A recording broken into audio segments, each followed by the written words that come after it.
عظيم. ربنا يكبر بخاطره ويرضيه ويبارك له في اولاده يا رب، اللهم امين. المهم يا ست البنات، قلت اخدك فلوج كده بقى اصالحك بيه.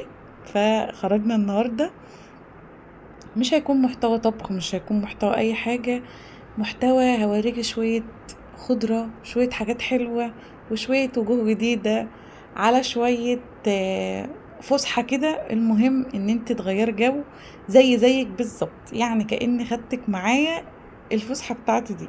احنا حاليا مستقرين في الشقه، يعني الحمد لله خلصنا وقضينا رحلتنا على خير.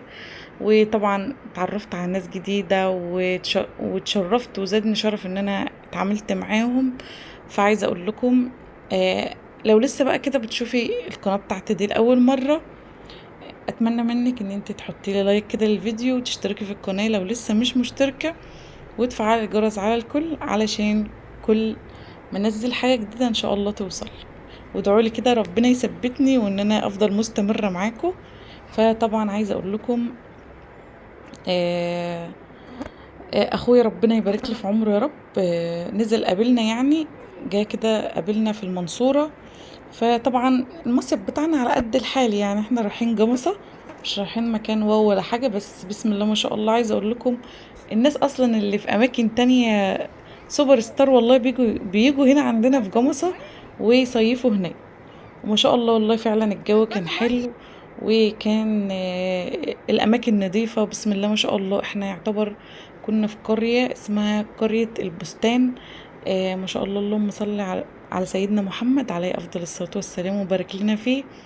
كان مكان حلو ونضيف وراقي في نفس الوقت. طبعا انا وريت لكم شكل الاماكن والدخله اللي احنا دخلناها بجد، يعني والله العظيم.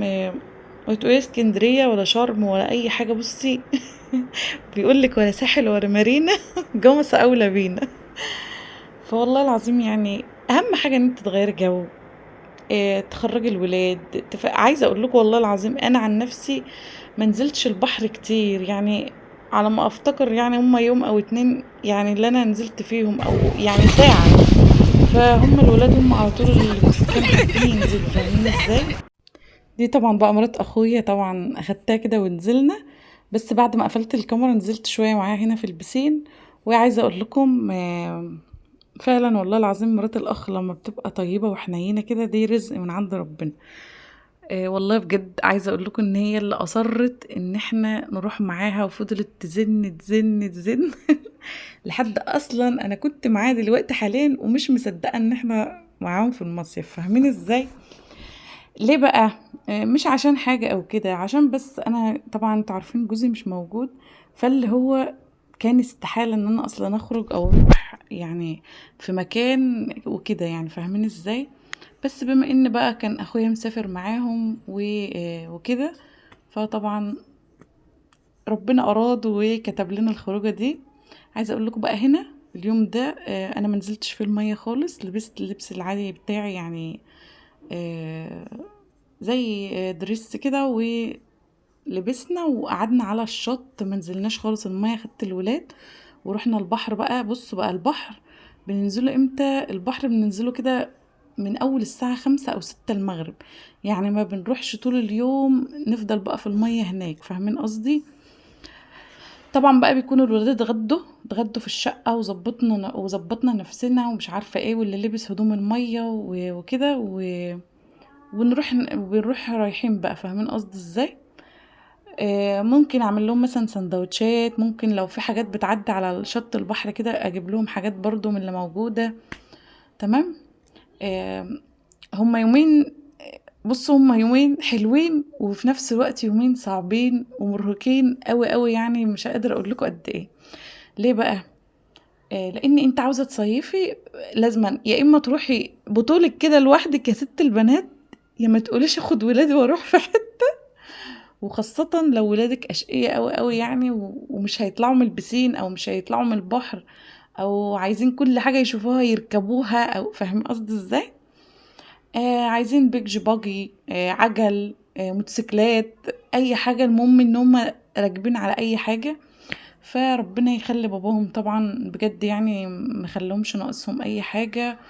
وكان كمان اخويا ربنا يبارك له في عمره وما تحرم منه ابدا ابدا، ابو محمد الغالي، ربنا يخليه ويخلي له ولاده ويبارك له في زوجته يا رب. هو واخويا الصغير يا رب ما تحرم منه ابدا ابدا طول ما انا عايشه يا رب، ويبارك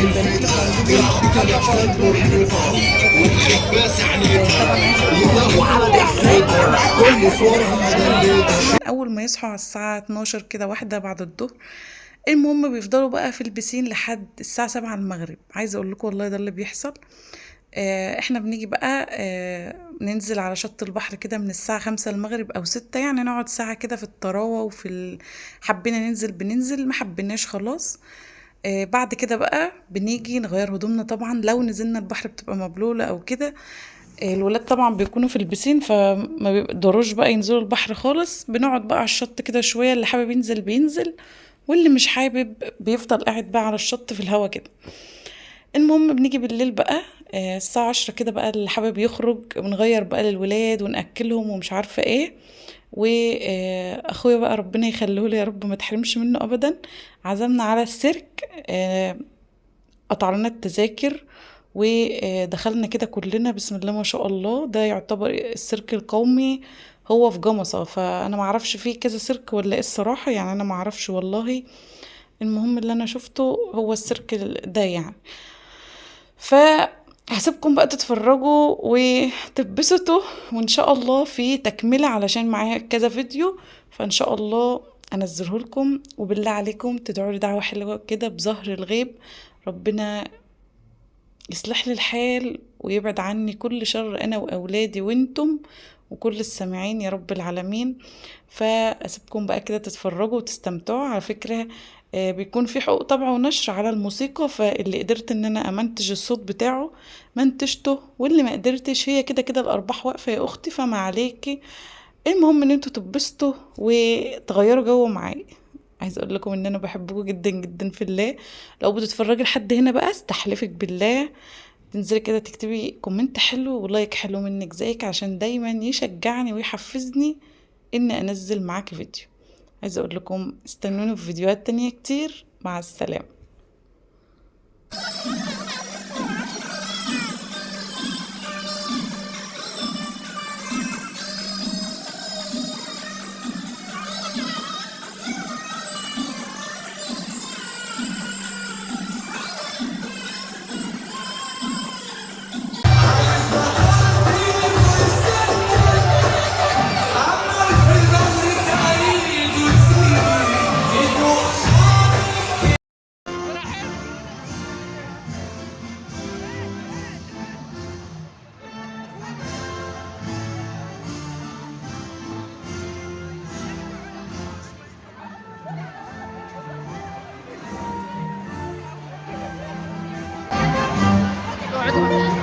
بس كفايه عليك.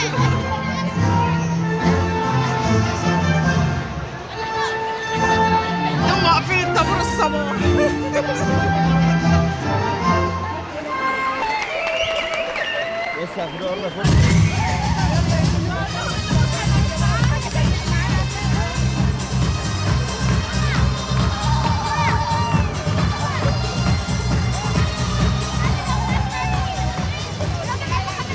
بسم الله الرحمن الرحيم.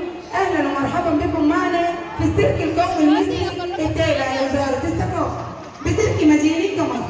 كما يسعدنا ان يشترك معنا في هذا البرنامج اقوى تدريب للوحوش المفترسه، ويقدم لنا المدرب العالمي مدحت كوتا.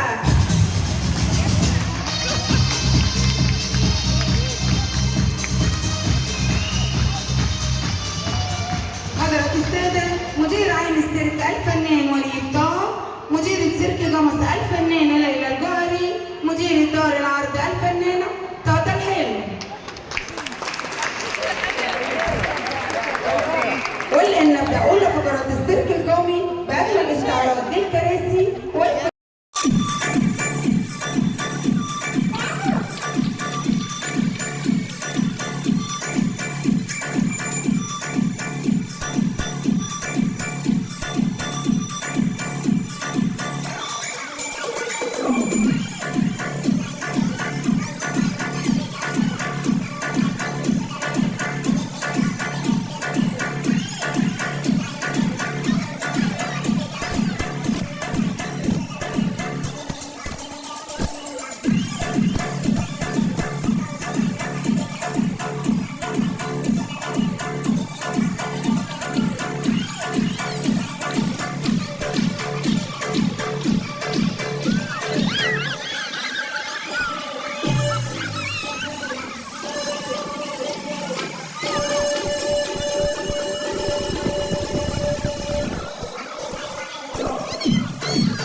برافو.